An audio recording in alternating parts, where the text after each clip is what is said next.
In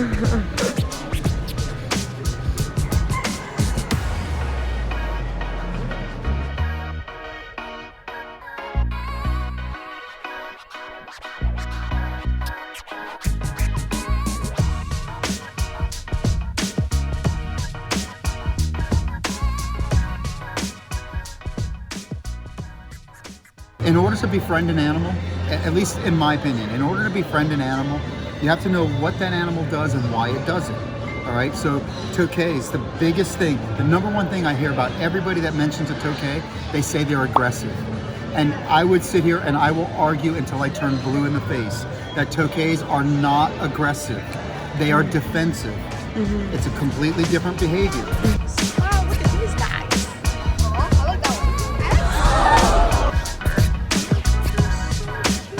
The leopard geckos are crazy to me because they change colors so much as they get older.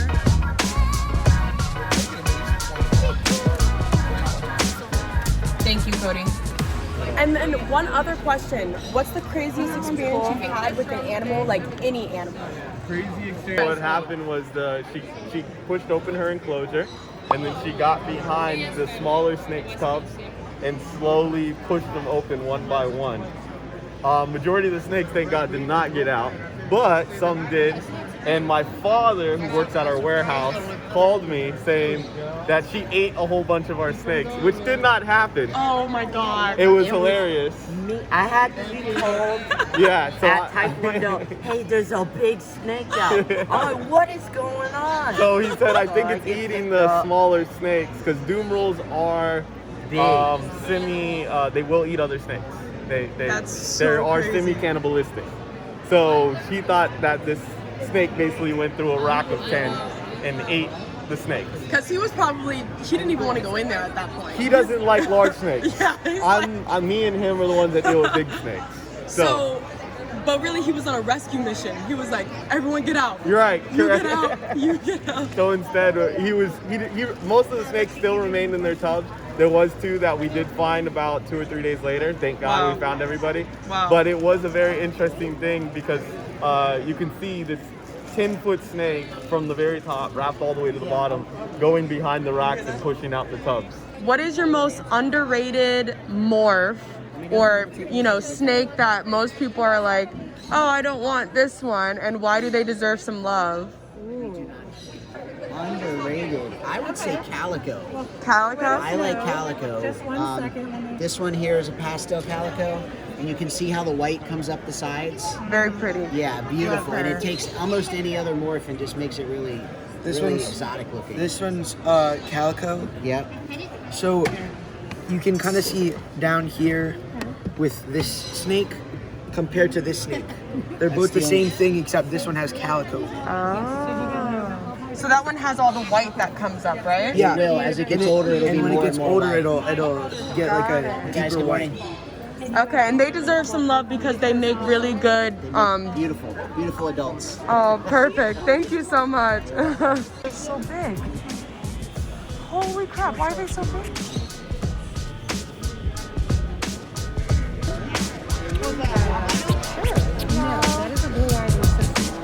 I like this one. That's your favorite one? Why is that your favorite one? It's so nice because look at it, all it's pattern. It's like a pattern.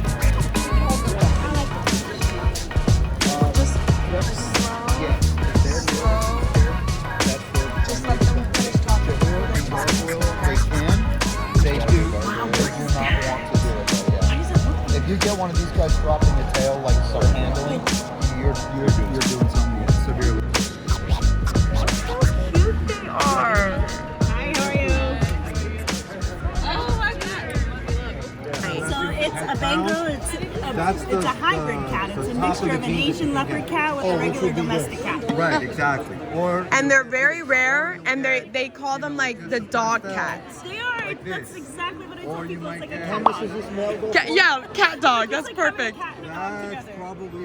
Cody, One more market. they fetch. They have alpha beta personalities, so most cats aren't like a hierarchy, like dog packs, but they're pack animals. So. And they have a lot of different noises. They have all kinds of sounds they can make, more than any other cat. Super vocal. Very vocal. And they like to play in water too. They're not scared of water. Is that one a Bengal? It is. It's a snow Bengal.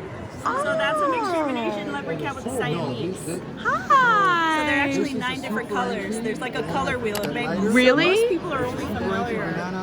That's the only one I Most people saw. are only familiar with this, and then the more you learn, there's actually a whole color wheel of the Bengals. Wow, that's so cool. Thank you. If you want to touch them, they don't like to be touched. Fantastic day. Thank you. So what does it mean like when they curl their neck up like that? That right now, nothing. That doesn't mean anything? No. They'll get into a real S and they'll be looking up at you, and maybe their head will shake a little bit if they're in strike.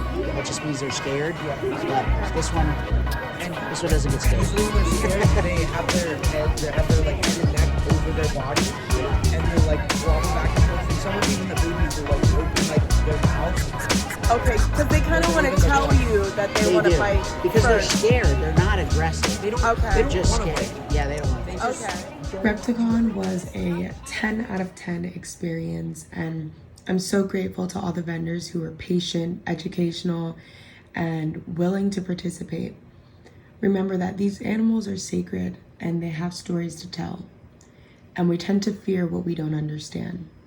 So maybe instead of judging these animals, we can all take a moment to appreciate the stories that they have and see if we can hear them. Thank you so much for watching, and we'll see you in the next video. Bye.